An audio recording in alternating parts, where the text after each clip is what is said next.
नमस्कार। आज का जो यह वीडियो मैं बनाने जा रहा हूँ, ये एक भजन के ऊपर है। इस भजन को गाने वाले धनराज जोशी हैं और भजन का शीर्षक है गाड़ी मारी सीधी अमरापुर जाए वहाँ में बैठ चलो मेरा भाई। इस भजन का डिकोड करने का क्या महत्व है, मेरा क्या उद्देश्य है। इस भजन को डिकोड करना ज़रूरी इसलिए है क्योंकि आए दिन हम समाज में देखते हैं कि भजन संध्या के प्रोग्राम होते हैं, वहाँ पर ऐसे-ऐसे भजन बोले जाते हैं जिनके मतलब ना सुनने वाले को समझ में आते हैं, ना सुनाने वाले को समझ में आते हैं। ऐसा मैं क्यों कह रहा हूँ? क्योंकि भजन गाने वाला ये सोचता है कि मैं इतने तोड़-मरोड़ कर शब्दों को भजन में डालूँ जिससे कि सुनने वाले को मज़ा आए, ठीक है? इसलिए ये चीज़ें होती है कि इनको समझना मुश्किल है, क्योंकि जो भक्ति मार्ग है वो आसान नहीं है। और जो हम भजन सुनते हैं, जिन भजनों का हम स्मरण करते हैं, जिनकी धुन पर हम कायल हो जाते हैं, आखिर उन भजनों की गहराई क्या है, वो समझना हमारे लिए बहुत ज़रूरी है। और इसीलिए मैं आज ये भजन जो है डिकोड करने जा रहा हूँ, क्योंकि मैं भी काफ़ी सुनता हूँ, भजन सुनता था और ये भजन मुझे कुछ ख़ास लगा क्योंकि ये भजन एक ऐसा है जो अमरापुर की बात करता है, जिस अमरापुर की बात कोई और गुरु या संत नहीं करता। अमरापुर मीन्स अमरलोक। इस भजन के कुछ 9 पॉइंट हैं जो मैंने इसमें से 9 पॉइंट निकाले हैं। तो एक बार मैं आपके सामने ये 9 पॉइंट रखता हूँ कि ये भजन क्या कहना चाहता है। सबसे पहले तो इस भजन का शीर्षक ही ले लेते हैं, अमरापुर। अमरापुर का मतलब क्या होता है? अमरापुर का मतलब यही होता है कि जहाँ पर जाने के बाद में ना मृत्यु होती है, ना ही जन्म होता है।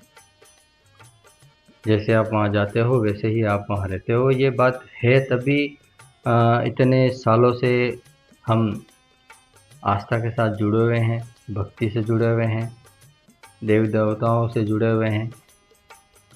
लेकिन वहाँ तक पहुँचना हमारे लिए कठिन इसलिए हो गया है क्योंकि हमें कोई सही गाइडेंस करने वाला नहीं मिला आज तक।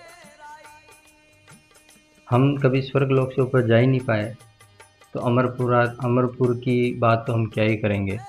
इसलिए इस भजन को डिकोड करना मेरे लिए ज़रूरी था और मैं कर रहा हूँ। ठीक है, अमरापुर का तो मैंने आपको बता दिया है कि अमरलोक है वो, जहाँ पर जाने के बाद में किसी की मृत्यु नहीं होती है, सदाबहार है। फिर दूसरा है सत्संग और गुरु। ये 2 पॉइंट एक साथ जोड़ रहा हूँ क्योंकि दोनों एक दूसरे से जुड़े हुए हैं। अगर सही गुरु आपको मिलता है, वो सही दिशा में आपको ले जाता है, सही सत्संग आपको सुनाता है, तो आपका रास्ता भी वैसा ही बनता है। इसमें बताया गया है कि पाप पुण्य को जोड़ करके आप एक सत्य का सड़क मार्ग बनाते हैं जिससे आप अमरापुर जाते हैं। इसी भजन में बताया गया है, जिसमें एक अच्छा सद्गुरु होना ज़रूरी है जो कि आपको सद्ग्रंथों से ज्ञान दे और सत्संग सुनाए ऐसे कि आपको अमरापुर जाने की इच्छा हो जाए, अमरापुर के बारे में बताए। फिर है एक मंत्र का जिक्र भी इसमें किया हुआ है, जिसमें बताया गया है कि सोम मंत्र का जाप करके, तो सिर्फ एक सोम मंत्र के जाप से ही आप अमरलोक नहीं जा सकते हो, उसमें सिर्फ एक मंत्र बताया है। और अमरलोक अमरापुर कैसे जा सकते हैं वो भी एक सतगुरु जो होगा वही बता सकता है। अच्छी बात तो यह है कि इस भजन में आपको पूरा डिकोड भजन में पूरी बात बताई हुई है। ये अमरापुर नाम का भी एक लोक है जहाँ पर आपको जाने के बाद में मृत्यु नहीं होती है, अमरलोक इसीलिए कहा गया है। फिर बात आती है 21,600 स्टेशन की। 21,600 स्टेशन की बात आई, मैंने जब सर्च किया तो उसमें मेरे को बताया कि जो इंसान है वो श्वास जो लेते हैं हम दिन भर में, वो 21,600 की काउंटिंग है कि हम पूरे दिन भर में 21,600 श्वास लेते हैं। फिर इसमें त्रिकुटी का जिक्र किया गया है। त्रिकुटी एक वो स्टेशन है जहाँ पर इंसान का लेखा जोखा होता है कि आपने जीवन भर में क्या किया है, कितने पाप किए हैं, कितने पुण्य किए हैं, उस हिसाब से आपको फैसिलिटी मिलती है कि आपको सतलोक भेजना है या स्वर्गलोक भेजना है या नरकलोक भेजना है। ये वहाँ पर फाइनल होता है कि आपको 5 स्टार सुविधा दी जाए या फिर 1 स्टार, 0 स्टार, 3 स्टार सुविधा दी जाए। वो आपके कर्मों के ऊपर आधार होता है। वो इस त्रिकुटी पर डिक्लेयर होता है कि क्या करना है आगे। फिर इसमें ब्रह्मलोक की भूमिका आती है कि आप त्रिकुटी से अगर आप पास हो गए तो आगे आप जाओगे ब्रह्म के पास। वहाँ पर आपका लेखा जोखा और होगा। फिर वहाँ पर आपका जो सच्चा गुरु होगा तो वो आपको वहाँ से आकर छुड़वाएगा कि ये मेरा आदमी है, इसने मेरी बताई हुई भक्ति की है, सच्ची भक्ति की है, इसको छोड़ दो। फिर हम जाएंगे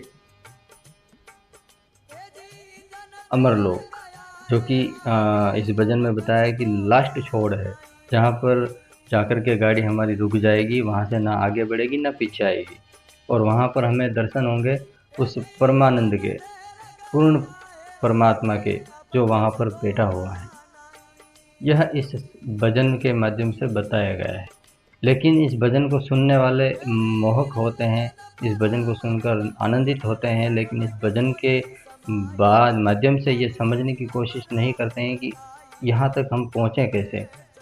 पहले मैं भी जब ये भजन सुनता था तब मुझे अच्छा लगता था कि वाह क्या भजन गाया है, क्या भजन इस लय में जा रहा है, कि आनंदित होता है। क्योंकि ये जो भक्त, और हाँ ये बात भी सही है कि जो भक्ति की बातें होती है ना, वो आत्मा को बहुत ही गदगद करती है।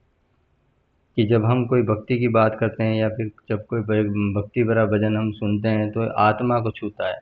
आत्मा उस चीज़ को समझती है कि ये चीज़ मेरे लिए बहुत अच्छी है। जैसे होता है ना कि नशा हम करते हैं तो हमें पता है कि वो हमारे लिए हानिकारक है, लेकिन मन को अच्छा लगता है। हम 2 मिनट के लिए, 2 मिनट की खुशी के लिए नशा करते हैं, लेकिन बाद में आगे जाने के बाद में वो हमारे लिए बहुत ही घातक होता है। उस चीज़ के लिए हमें उस चीज़ का हमें पता नहीं होता है कि आगे जाके क्या होने वाला है। ठीक इसी प्रकार जब हम भजन सुनते हैं या सत्संग सुनते हैं तो आत्मा गदगद होती है। आत्मा को पता है कि ये डोज़ हमें मेरे लिए बहुत ही ज़रूरी है। इस भजन का लिंक मैं आपको वीडियो के डिस्क्रिप्शन में दूँगा। मेरा वीडियो देखने के बाद में इस भजन को सुनना आपको पता लगेगा कि ये भजन वास्तविकता में उस सच्चे गुरु के पास जाने के लिए बोल रहा है, अमरलोक जाने के लिए बोल रहा है, और कैसे जाना है वो भी उसने बता दिया है, कितने स्टेशन आएंगे वो भी इसमें बता दिया है। हालांकि ये मैं एक दूसरा पार्ट बनाऊंगा जिसमें एक गुरु हैं, सदगुरु हैं, पूरे विश्व में एक ही हैं, जो खुल के बात बताते हैं, शास्त्रों को खोल के बताते हैं। वो आपको दूसरे पार्ट में बताऊंगा। धन्यवाद। अच्छा लगा हो तो सपोर्ट करना और कमेंट कर कर बताना कि इस बारे में आपको पहले जानकारी थी या नहीं, और ये जो जानकारी मैंने आपको इस वीडियो में दी है वो आपको कैसी लगी। धन्यवाद।